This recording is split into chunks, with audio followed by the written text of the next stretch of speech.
पत्रकार बंधुओं को नमस्कार।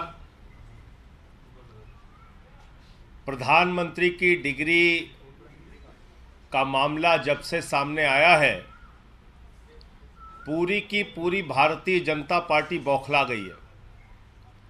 सारे मंत्री, सारे प्रवक्ता, सारी की सारी भारतीय जनता पार्टी अपने प्रधानमंत्री के फर्जी डिग्री को सही साबित करने में जुट गई है। और मैं इसको फर्जी डिग्री क्यों कह रहा हूं? इसलिए कह रहा हूं कि प्रधानमंत्री जी ने जो डिग्री सार्वजनिक की है, प्रधानमंत्री जी की जो डिग्री गृह मंत्री अमित शाह जी के द्वारा प्रेस कॉन्फ्रेंस में दिखाई गई है, वो डिग्री अपने आप में कई सवाल खड़े करती है। अभी सिलसिलेवार करके मैं आपके सामने बताऊंगा। लेकिन एक बात बहुत स्पष्ट है कि भारत के चुनाव आयोग का नियम यह कहता है कि अगर आप अपनी संपत्ति के बारे में कोई गलत जानकारी देते हैं, अगर आप अपनी डिग्री के बारे में कोई जानकारी गलत देते हैं, तो आपकी सदस्यता रद्द हो सकती है। यानी भारत के प्रधानमंत्री की डिग्री जांच करा ली जाए, वो फर्जी निकलती है, तो मोदी जी की सदस्यता पूरी तरीके से रद्द हो जाएगी। वो न सांसद बचेंगे, न चुनाव लड़ने के योग्य बचेंगे, क्योंकि एक बहुत बड़ा फर्जीवाड़ा है भारत के प्रधानमंत्री की ओर से। तो इसलिए अब मैं आपको सिलसिलेवार करके बताऊंगा कि इनकी डिग्री फर्जी कैसे। नंबर एक, ये वो डिग्री है जो गृह मंत्री अमित शाह ने प्रेस कॉन्फ्रेंस करके दिखाई थी और कहा था कि प्रधानमंत्री की मास्टर डिग्री ये है। गुजरात विश्वविद्यालय से उन्होंने मास्टर ऑफ आर्ट्स किया है। अब इस डिग्री में देखिए आप, नकल के लिए भी अकल चाहिए होती है, लेकिन इस नकल में अकल का इस्तेमाल नहीं किया गया। यहां पर यूनिवर्सिटी लिखा हुआ है और यूनिवर्सिटी की स्पेलिंग में विक्ट्री का वी जो आता है, उसके इस्तेमाल की जगह बैट का भी इस्तेमाल किया गया है। यह हो गया यूनिवर्सिटी। तो हमारे मोदी जी यूनिवर्सिटी से पढ़ाई किए हुए हैं और इसी सर्टिफिकेट में एक जगह और यूनिवर्सिटी लिखा हुआ है, नीचे उसकी अंग्रेजी ठीक लिखी हुई है। यहां बी आ गया, यहां पे विक्ट्री का वी आ गया। ये देखिए आप, इसी सर्टिफिकेट की बात कर रहा हूं जो गृह मंत्री जी ने दिखाई। दूसरा, मास्टर ऑफ आर्ट्स जिस फॉन्ट के अंदर लिखा गया है, जिस फॉन्ट में, यानी कि जिस लिपि शैली में मास्टर ऑफ आर्ट्स लिखा गया है, इस लिपि शैली की शुरुआत 1992 में हुई है। यह फॉन्ट, यह लिपि शैली, मास्टर ऑफ आर्ट्स जिसमें लिखा गया है, यह लिपि शैली आई है, यह फॉन्ट आया है 1992 में। और प्रधानमंत्री जी का क्या दावा है कि उन्होंने 1983 में ही एमए पास कर लिया था। यह है दूसरा सवाल। अब तीसरा सवाल और सबसे बड़ा सवाल यह है प्रधानमंत्री जी का। स्कूली शिक्षा गांव में किया और जैसा मैडम बता रही थी ना कि अपनी शिक्षा के कारण आदमी आगे नहीं बढ़ता, तो मेरी शिक्षा ही नहीं हुई।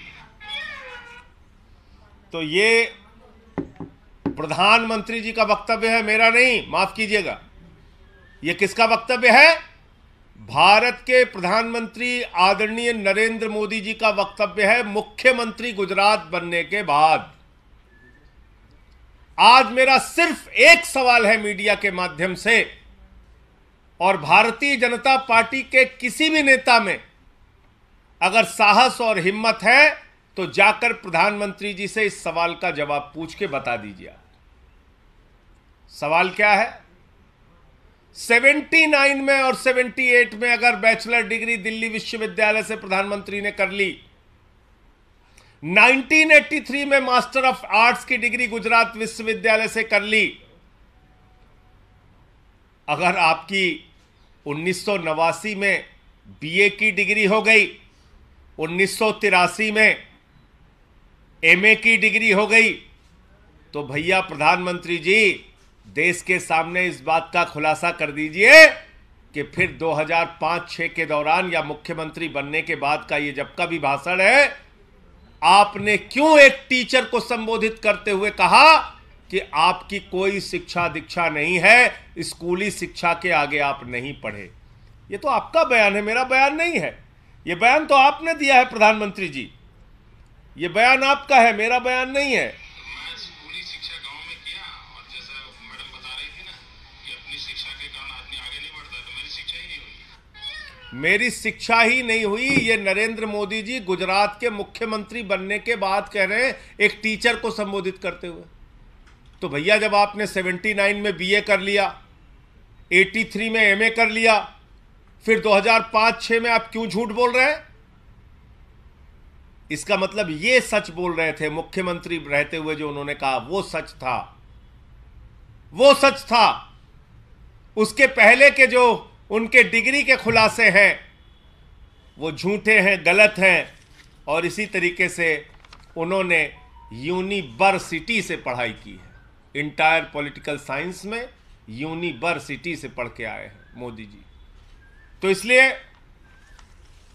गुजरात हाई कोर्ट का जो फैसला आया वो अपने आप में बड़ा ही चौंकाने वाला है, हास्यास्पद है कि सीआईसी ने ऑर्डर दिया था डिग्री दिखाने के लिए, गुजरात का विश्वविद्यालय गया हाई कोर्ट में कि डिग्री ना दिखाई जाए, और गुजरात के हाई कोर्ट ने जुर्माना कर दिया अरविंद केजरीवाल जी के ऊपर, जिसका कोई लेना देना नहीं।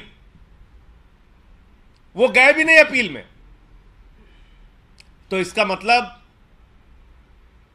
दाल में काला नहीं, पूरी की पूरी दाल काली है। और नकल के लिए भी अकल चाहिए, उस अकल का भी इस्तेमाल ये डिग्री दिखाते समय नहीं किया गया है। और बीजेपी की सारी लीडरशिप और स्वयं प्रधानमंत्री जी जवाब दें कि 79 में अगर आपने बीए किया, 83 में आपने एमए किया, तो 2005-06 में आपने क्यों कहा कि आपने कोई शिक्षा स्कूली शिक्षा के बाद नहीं की है? अर्थात या तो आपकी डिग्री फर्जी है या आपका बयान झूठा है, दो में से एक ही बात हो सकती है। आपका कोई प्रश्न हो आप पूछ सकते हैं।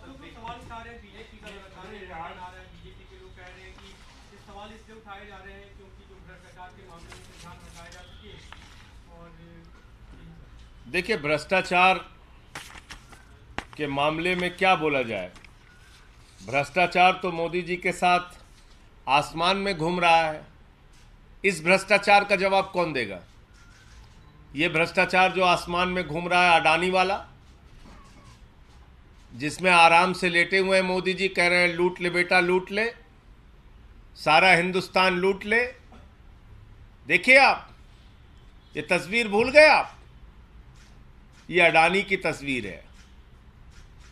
अपनी राजनीतिक सत्ता को बचाने के लिए नरेंद्र मोदी जी ने अडानी के माध्यम से अपनी आर्थिक सत्ता खड़ी की, और एक ही व्यक्ति को कोयला दे दिया, गैस दे दिया, बिजली दे दिया, पानी दे दिया, सड़क दे दिया, स्टील दे दिया, सीमेंट दे दिया, सीपोर्ट दे दिया, एयरपोर्ट दे दिया, आकाश से पाताल तक सब कुछ दे दिया, 2.5 लाख करोड़ का कर्जा दे दिया, 86,000 करोड़ का कर्जा माफ कर दिया।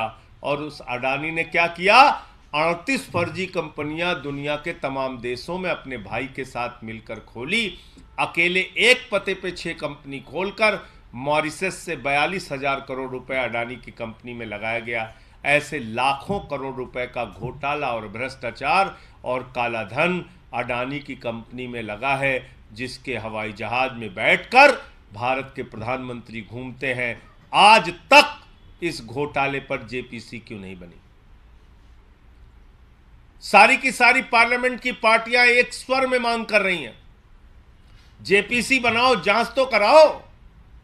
जांच नहीं कराते, क्योंकि घोटाले में भारत के प्रधानमंत्री और भारत की सरकार सर से पांव तक डूबी हुई है। यह है सच्चाई।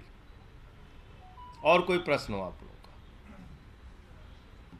धन्यवाद। गुजरात हाई कोर्ट से सामने आया जो 2002 के दंगे के जो मामले में जो लोग रेप और मर्डर के आरोपी थे उन 26 लोगों को रिहा कर दिया गया है। आप अभी इस प्रेस कॉन्फ्रेंस में जानकारी दे रहे हैं, मुझे इस पूरे घटना की जानकारी नहीं है, लेकिन मेरा अपना ये मानना है, नफरत की राजनीति, दंगे फसाद की राजनीति, गुंडागर्दी की राजनीति, समाज को तोड़ने की राजनीति इस देश को विखंडित करेगी और ऐसा करने वाले के खिलाफ सख्त से सख्त सजा होनी चाहिए।